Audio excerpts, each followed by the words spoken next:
Hello students, welcome to Shiny Max. 10ஆம் வகுப்பு எடுத்துக்காட்டு 4.2 பார்க்கலாம்.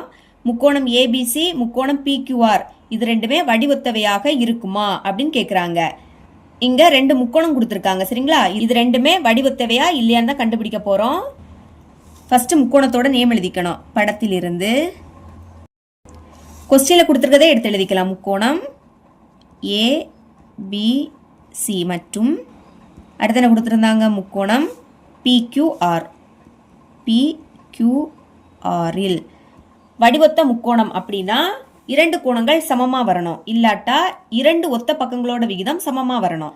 ஆனா இங்க போன சம் மாதிரி பொது கோணம் இல்ல. இனி நம்ம ஒத்த பக்கங்களோட விகிதம் சமமா வருதான்னு பார்க்கலாம். முதல் முக்கோணத்துல ஃபர்ஸ்ட் ரெண்டு எடுத்துக்கணும். AB பைக்கு கீழே அடுத்த முக்கோணத்துல ஃபர்ஸ்ட் ரெண்டு PQ மதிப்பை பிரதியிடலாம். ஏபி ஏல இருந்து பி அதோட மதிப்பு 6 பை PQ Pல இருந்து Q இதோட மதிப்பு 3. இப்போ இது ரெண்டுமே 3 எப்படி கேன்சல் ஆகும்? 1 3 3 ஈர் 3 6.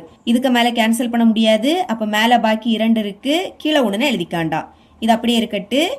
இனி லாஸ்ட் ரெண்டு BC. BCயோட மதிப்பு இருக்கு, அப்போ எழுதிக்கலாம் BC பை இங்கே லாஸ்ட் ரெண்டு QR. QR சமம் BC Bல இருந்து C அதோட மதிப்பு 10 பை QR. Qல இருந்து R இதோட மதிப்பு 4. இப்போ இது ரெண்டுமே இரண்டாம் வாய்ப்பாடு கேன்சல் ஆகும். ஈர் 2 4 I 2 10. இதுக்கு மேலே கேன்சல் பண்ண முடியாது. அப்போ மேலே பாக்கி 5 இருக்கு, கீழே 2 இருக்கு. பாருங்க, 2ம் 5 பை 2ம் சமம் இல்லை, ரெண்டுமே வேற வேற மதிப்பு. அப்போ therefore இதை எடுத்து எழுதிருங்க. AB பை PQ ரெண்டு மதிப்புமே சமம் இல்லை, அப்போ நாட் ஈக்குவல் டு இப்படி போட்டுக்கணும். அடுத்து இதை எடுத்து எழுதிக்கலாம். BC by QR. ஒத்த பக்கங்கள் சமம் இல்லாட்டா வடிவொத்தவையாக இருக்காது.